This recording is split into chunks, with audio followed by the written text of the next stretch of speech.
Hello students, myself Dr. Monica Lakshmi, Associate Professor, Government College Kota. Students, aromatic heterocyclic compounds के अंतर्गत criteria of aromaticity in heterocycles हम आपको पढ़ा रहे थे। इसके अंदर जो हमारा टॉपिक चल रहा था वो था इलेक्ट्रॉनिक क्राइटेरिया। इलेक्ट्रॉनिक क्राइटेरिया के अंदर हमने आपको अल्ट्रावायलेट स्पेक्ट्रोस्कोपी के बारे में आपको हम प्रीवियस लेक्चर में बता चुके हैं। आज जो है हम डिस्कस करेंगे इंफ्रारेड स्पेक्ट्रोस्कोपी के बारे में। तो इंफ्रारेड स्पेक्ट्रोस्कोपी जो है उसके अंदर इंफ्रारेड स्पेक्ट्रोस्कोपी जो होती है वो भी हेटेरोसाइक्लिक कंपाउंड्स की एरोमेटिसिटी के बारे में हमें इंफॉर्मेशन प्रोवाइड करती है। इसके अंदर क्या होता है कि जो वाइब्रेशनल फ्रीक्वेंसीज होती हैं इंफ्रारेड स्पेक्ट्रा के अंदर वो जो है वो रिलेटेड रहती हैं बॉन्ड स्ट्रेंथ से। किससे रिलेटेड रहती हैं? वो बॉन्ड स्ट्रेंथ से रिलेटेड रहती हैं और बॉन्ड स्ट्रेंथ जो है आगे फिर बॉन्ड लेंथ से रिलेट करता है। ठीक है, तो वाइब्रेशनल फ्रीक्वेंसी जो होती है यदि सिंगल बॉन्ड जो है वो कॉन्जुगेशन के द्वारा डबल बॉन्ड कैरेक्टर एक्वायर करता है। देखिए, सिंगल बॉन्ड जो है वो कॉन्जुगेशन के द्वारा जब डबल बॉन्ड कैरेक्टर जो है एक्वायर करता है तो क्या होता है? तो वाइब्रेशनल फ्रीक्वेंसी जो होती है वाइब्रेशनल फ्रीक्वेंसी जो होती है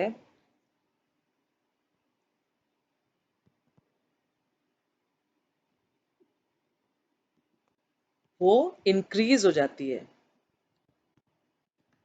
ठीक है, और इसका उल्टा जब डबल बॉन्ड जो होता है डबल बॉन्ड जो है वो सिंगल बॉन्ड जो है कैरेक्टर एक्वायर करता है तो वाइब्रेशनल फ्रीक्वेंसी क्या होती है? वाइब्रेशनल फ्रीक्वेंसी जो है वो डिक्रीज हो जाती है। ठीक है, तो अब जो है कि डबल बॉन्ड जो है हमने क्या देखा है यहाँ पे कि डबल बॉन्ड जो है जब partial single bond character acquire करता है तो वाइब्रेशनल फ्रीक्वेंसी क्या होती है? डिक्रीज हो जाती है। और जब सिंगल बॉन्ड जो है वो कॉन्जुगेशन के द्वारा partial double bond character acquire करता है तो ये हमारे वाइब्रेशनल फ्रीक्वेंसी जो है वो इंक्रीज हो जाती है। अब बात आती है सिक्स मेंबर्ड कंपाउंड की। तो सिक्स मेंबर्ड कंपाउंड में क्या होता है कि सिक्स मेंबर्ड एरोमेटिक हेटेरोसाइकल्स में क्या होता है कि जो vibrational mode of ring skeleton होता है वो जो है रिलेटेड कैसा होता है कि जैसा बेंजीन के अंदर बेंजीन डेरिवेटिव में जिस तरह का जो वाइब्रेशनल मोड्स पाए जाते हैं उसी तरीके का जो है हम इसमें अपने एरोमेटिक हेटेरोसाइकल्स में भी लगभग वैसे ही हमें प्राप्त होते हैं। तो क्या होता है और इसके साथ साथ जो बेंडिंग मोड्स होते हैं बेंडिंग मोड्स ऑफ जो रिंग्स होते हैं रिंग की जो हाइड्रोजन एटम्स जो होती हैं उनके जो बेंडिंग मोड्स होते हैं वो भी जो है जैसे बेंजीन में जो एडजेसेंट हाइड्रोजन एटम होती है उनके सिमिलर होते हैं। आई बात समझ में कि सिक्स मेंबर्ड हीट्रोसाइकल्स जो हैं सिक्स मेंबर्ड हीट्रोसाइकल्स के में जो बेंडिंग मोड्स जो पाए जाते हैं जो एडजेसेंट हाइड्रोजन एटम्स जो होते हैं उनके वो सिमिलर टू किसके होते हैं? लगभग अप्रोक्सीमेटली सिमिलर होते हैं बेंजीन के जो एडजेसेंट हाइड्रोजन एटम्स होते हैं उनके। तो अब इसमें जो है कि जो बैंड्स हैं उनकी देखिए यहाँ पे आपको हमको दिखाते हैं जो बैंड्स हैं उनकी चार जो हैं ये देखिए स्ट्रेचिंग मोड्स ऑफ जो है पिरिडीन, पिरिमिडीन और बेंजीन की, इनकी अप्रोक्सीमेट जो पोजीशन है रिंग स्ट्रेचिंग मोड्स की, वो देखिए आपको यहाँ पे दिखाई दे रही है।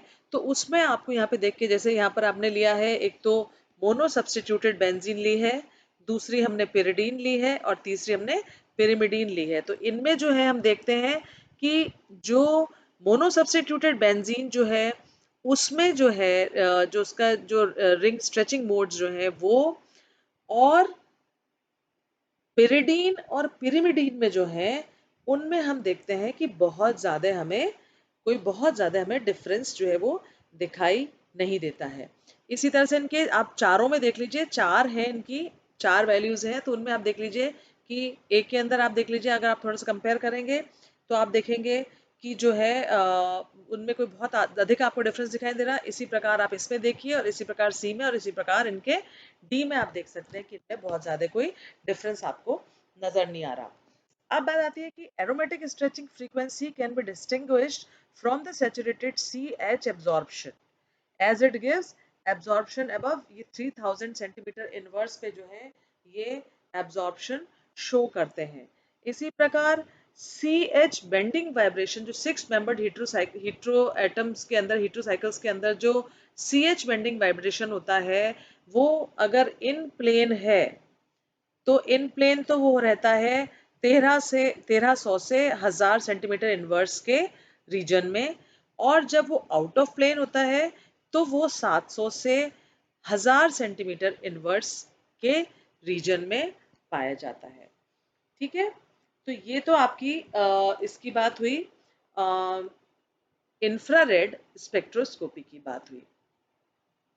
अब बात आती है फोटो इलेक्ट्रॉन स्पेक्ट्रोस्कोपी। अब बात आती है फोटो इलेक्ट्रॉन स्पेक्ट्रोस्कोपी।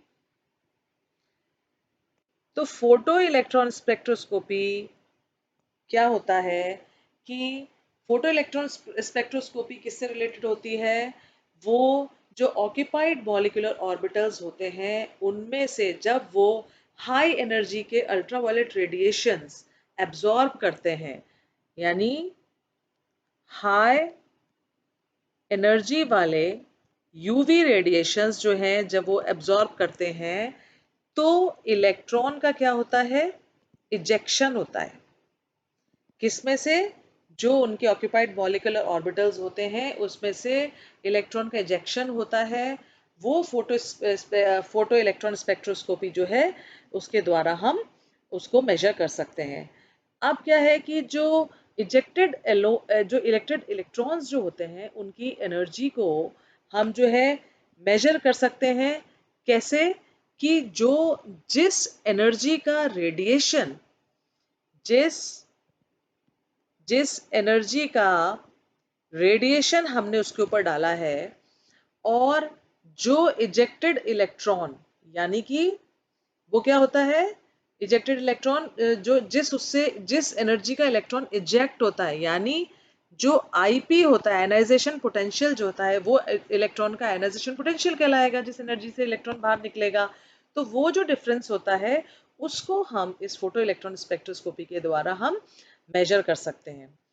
अब क्या है कि जो मॉलिक्यूल है वो डिफरेंट एनर्जी के उस इलेक्ट्रॉन्स उसके पास होते हैं एक किसी मॉलिक्यूल के अंदर। तो जिसका आईपी जो है, जिसका आयनाइजेशन पोटेंशियल जो है, वो जो रेडिएशन हमने जो यूज किया है उससे लेस होगा। IP when is less than the radiation, जिस एनर्जी का रेडिएशन जो हमने यूज किया है उसकी रेडिएशन की जो एनर्जी है उससे जो कम वाला कम आयनाइजेशन पोटेंशियल वाला जो इलेक्ट्रॉन होगा वो सबसे पहले जो है वो इजेक्ट हो जाएगा। आ रही बात समझ में? कि a molecule containing electron of different energy can lose any one electron of its ionization potential is less than the energy of radiation used। ठीक है, तो फोटो इलेक्ट्रॉन स्पेक्ट्रा जो होता है वो जो है एक सीरीज ऑफ बैंड, एक बैंड की सीरीज, और जो रेडिएशन इस्तेमाल किए जाते हैं उनका जो है उनसे बनता है।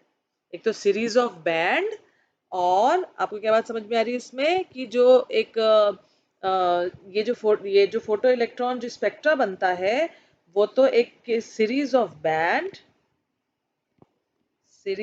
बैंड, और दूसरा क्या हुआ कि जो रेडिएशन एंड रेडिएशन यूज्ड, ठीक है, रेडिएशन यूज्ड, इससे कंसिस्ट होता है।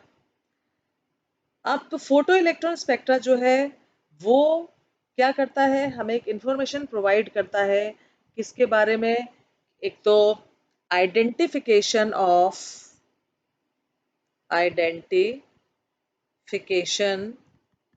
ऑफ ऑर्बिटल्स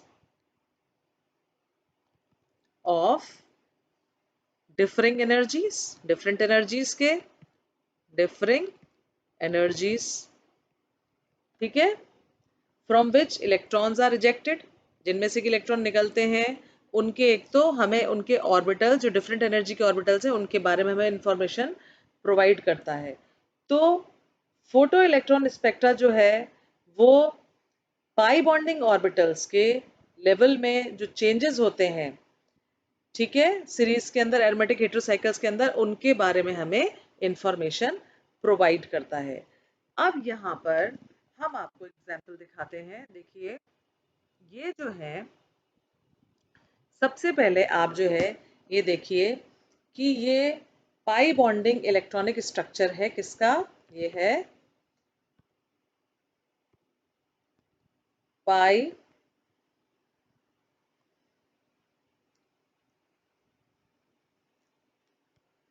ये है पाई बॉन्डिंग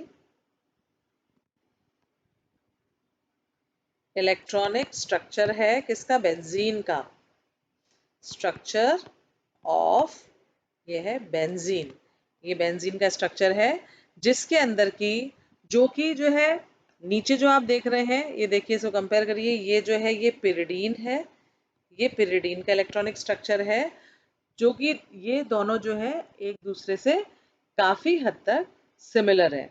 तो इसमें क्या होता है कि जैसे जो p ऑर्बिटल्स जो हैं इसमें as the interaction of 6 p orbitals in benzene, जो बेंजीन जो है वो क्या होता है, 6 मॉलिक्यूलर ऑर्बिटल्स जब फॉर्म करते हैं जिनके अंदर की 3 जो है वो अपने क्या होते हैं, 3 तो 6 जो एमओ बनते हैं, जो 6 मॉलिक्यूलर ऑर्बिटल बनते हैं उसमें से 3 तो क्या होते हैं, 3 तो होते हैं बॉन्डिंग ऑर्बिटल्स, और 3 कैसे होते हैं, एंटी बॉन्डिंग ऑर्बिटल्स। इसके अंदर भी यही होता है, पिरिडीन के अंदर भी यही होता है। अब आप इनमें जो है, इनमें एक डिफरेंस होता है कि क्योंकि बेंजीन के अंदर जो है सारे सारे कार्बन एटम्स जो है वो सिमिलर होते हैं, तो इसलिए जो है इन उनकी एनर्जीज जो है, जो तीनों बॉन्डिंग ऑर्बिटल्स हैं उनकी एनर्जीज सिमिलर होती हैं। जबकि क्या होता है पिरिडीन के अंदर जो है, क्योंकि उसमें क्या है कि उसमें क्योंकि नाइट्रोजन एटम जो है, इलेक्ट्रोनेगेटिव एटम जो है उसके अंदर इन्वॉल्व होता है, तो क्या होता है कि जो इनका अपना जो पाई 2 और पाई 3, देखिए इसमें आप देख रहे हैं एक पाई 1 हो गया, जैसे मान लीजिए इसको पाई 1 कह लेते हैं अपन, ये पाई 2 है और ये पाई 3 है, ठीक है ना, ये पाई 1 है, ये पाई 2 है और पाई 3 है। तो इसमें तो क्या है कि ठीक है पाई 1 ये हो गया, पाई 2 एंड पाई 3 जो है वो सिमिलर एनर्जी के होते हैं। जबकि इसके अंदर जो है वो डिजेनरेसी इसमें, जैसे ही नाइट्रोजन इन्वॉल्व होती है तो डिजेनरेसी इसमें जो है वो खत्म हो जाती है, और जो है इनकी जो एनर्जी है वो इनके कंपैरिजन में थोड़े से ये लोअर एनर्जी के पाई 2 पाई 3 जो है ऑर्बिटल्स फॉर्म होते हैं।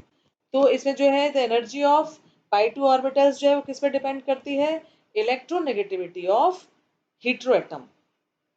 एंड और क्या होता है कि जैसे ही हीट्रो एटम की हीट्रो एटम की इलेक्ट्रोनेगेटिविटी पे डिपेंड करती है। ठीक है, क्या डिपेंड करती है? पाई ऑर्बिटल की energy, energy of pi orbital. तो हीट्रो एटम की इलेक्ट्रोनेगेटिविटी पे डिपेंड करती है। और डिपेंड कैसे करती है कि इलेक्ट्रोनेगेटिविटी जो अगर इसकी हीट्रो एटम की इलेक्ट्रोनेगेटिविटी अगर इंक्रीज होती है, इलेक्ट्रोनेगेटिविटी अगर इंक्रीज होती है तो क्या होता है?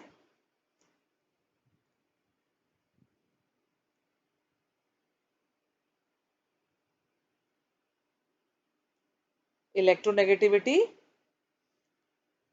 तो एनर्जी जो है डिक्रीज होगी। अगर एनर्जी इंक्रीज होगी, एनर्जी इंक्रीज होगी तो इलेक्ट्रोनेगेटिविटी जो है वो डिक्रीज हो जाएगी। ठीक है, तो ये इस तरीके से इस पे डिपेंड करता है। तो यहाँ पर आपने ये दोनों आपने डायग्राम्स देखे, ये तो आपका है बेंजीन का, ये वाला बेंजीन का है आपका, और ये जो है आपका पिरिडीन का है। तो इसमें जो है मॉलिक्यूलर ऑर्बिटल में जो आपको डिफरेंस नजर आ रहा है वो इतना डिफरेंस है कि इसमें तीन जो है, इसमें भी तीन बॉन्डिंग ऑर्बिटल्स हैं, इसमें तीन एंटी बॉन्डिंग ऑर्बिटल्स हैं। लेकिन क्या होता है इसमें जो है सारे एक से एटम्स हैं, इसलिए सिमिलर हैं, तो ये डिजेनरेट ऑर्बिटल्स फॉर्म करते हैं। और इसके अंदर जो है वो नाइट्रोजन एटम के इन्वॉल्व होने से या किसी भी और के लिए भी हीट्रो एटम इन्वॉल्व होने से क्या होता है, डिजेनरेसी जो है इसकी वो खत्म हो जाती है। अब बात आती है हमारे पास कि इसी प्रकार जैसे 5 मेंबर्ड कंपाउंड की हम बात करेंगे, जैसे साइक्लोपेंटाडाइनिल एनायन लें और हम पायरोल लें, तो वो भी जो है सिमिलर बिहेवियर जो है वो शो करता है। कैसे? पायरोल और साइक्लोपेंटाडाइनिल एनायन जो है वो भी सिमिलर बिहेवियर शो करता है, क्योंकि पायरोल के अंदर जब हीट्रो एटम इंट्रोड्यूस हो जाता है, हीट्रो एटम इंट्रोड्यूस हो जाता है तो क्या होता है कि स्प्लिटिंग हो जाती है। स्प्लिटिंग हो जाती है किसमें? पाई 2 एंड पाई 3 मॉलिक्यूलर ऑर्बिटल्स में। तो ये जो है कैसे बन जाते हैं, क्या होते हैं फिर ये यानी नॉन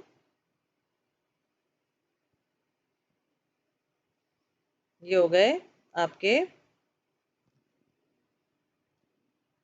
नॉन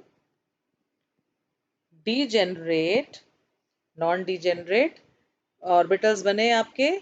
और कैसे हैं? नॉन डीजेनरेट हैं और with non degenerate with lower energy. ठीक है, तो इसमें तो नॉन डीजेनरेसी आ जाती है, जबकि साइक्लोपेंटाडाइनिल में डीजेनरेट मॉलिक्यूलर ऑर्बिटल्स होते हैं। तो ये आपने देखा कि इसमें जो है हमें जो फोटो इलेक्ट्रॉन स्पेक्ट्रोस्कोपी है वो भी हमें जो है इसके बारे में हमें एरोमेटिसिटी के बारे में हमें जानकारी हम इसके द्वारा भी प्राप्त कर सकते हैं। इसके बाद